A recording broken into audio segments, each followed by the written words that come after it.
Notre thé Rochefort est le meilleur du monde. Welcome back to the channel, everyone. Today we're going to be talking about some polls, some Tekken 8 polls specifically. I've been conducting many polls on this channel since the release of Tekken 8, and now I want to take a look back at some of them. This will be part one. There's so many polls to cover. I will cover the second half in another video, so subscribe and stay tuned for that. But in this video, the first poll we'll talk about is the DLC. Are you buying Eddie Gordo? I did a poll for Lydia and Heihachi as well. These results are also fascinating, and I'll tell you why, right? So the Eddie poll gets 15,000 votes. That's the biggest out of the three. Lydia gets 11,000. Heihachi gets 12,000. The results for Eddie is 48% yes, 52% no. Lydia has a better percentage at 59% yes, 41% no. Heihachi has the best percentage, 77 yes, 23 no. Even though Lydia has a better percentage than Eddie here, Eddie has better usage. Now, Harada said this is because when a character is super new, they're super low in terms of usage, but I don't think that's true. Heihachi is probably one of the most played characters in the game. When Lydia released, she was the most played characters in the game, and then the same thing for Eddie, right? I think this generally just speaks to how players are excited for when a new character is coming, but that doesn't mean that they will play that character over a long span of time, especially if you follow up, with an even greater character like Heihachi. Another poll that I thought was really, really crazy, and I was kind of disappointed in you guys. Early at the start, I was asking which stages in Tekken 8 are the best. So there's about 16 stages. There's a couple DLC now, and I broke it up over the course of 5 different polls. But on poll number 1, Celebration on the Scene wins with 43%. Now, I still believe Secluded Training Ground is the best, but I understand that you guys love the music and you guys love the environment. It's a great stage,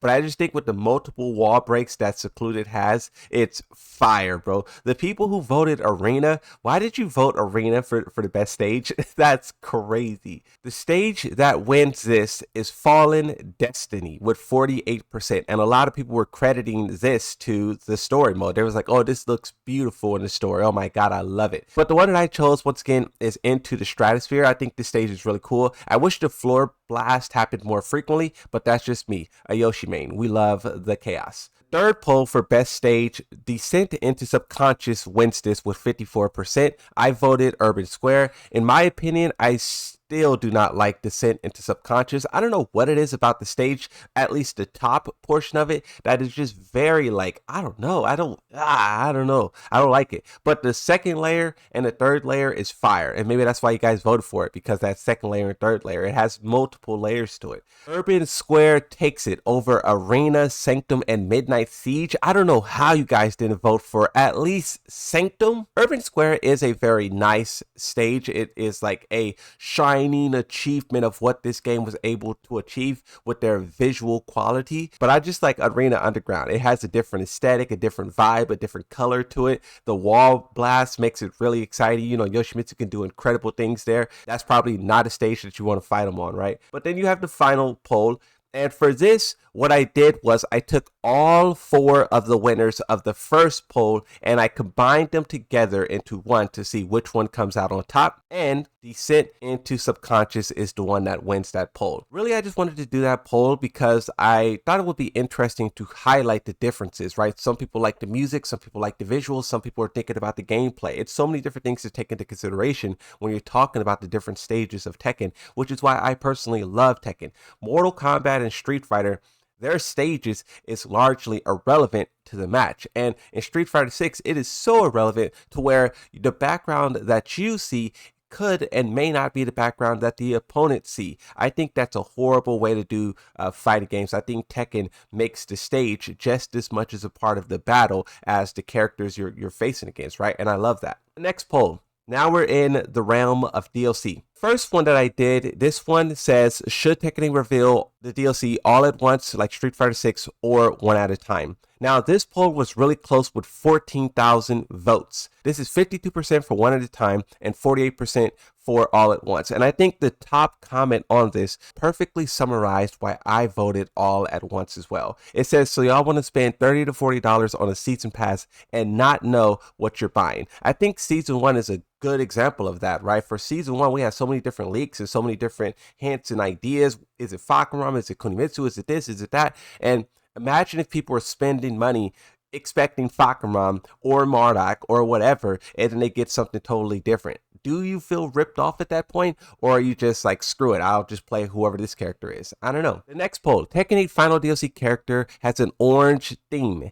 hamster aesthetic. So who is it? Now, this was at the time when we had this new discovery about Kazumi's moveset being in the game, and everyone thought Kazumi was going to, be the final character, which is why she wins this poll. I guarantee if we do it now, and if we put, let's say, like a Devil Reina instead of Bob, the results probably will look a little bit different.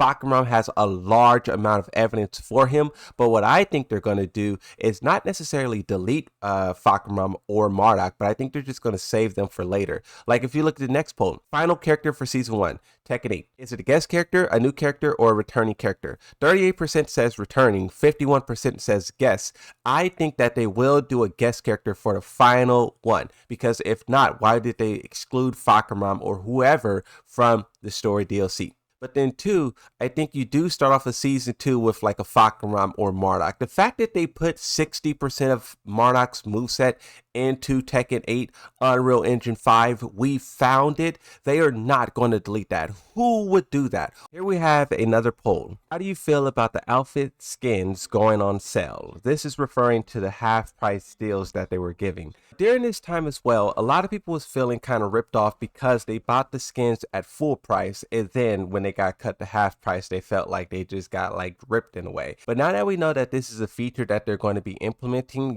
putting skins on discounts and whatnot, you would be smart to wait for your character discount instead of paying full price. Best Raven organization member. You have Victor, Raven, and Master Raven. Now, I voted Raven, and that's slightly. I don't like Victor's gameplay, but I do like the aura of the character.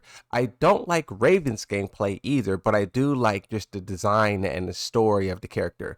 Out of the three, I think Master Raven's gameplay is the best, and what I mean by that is fighting against her.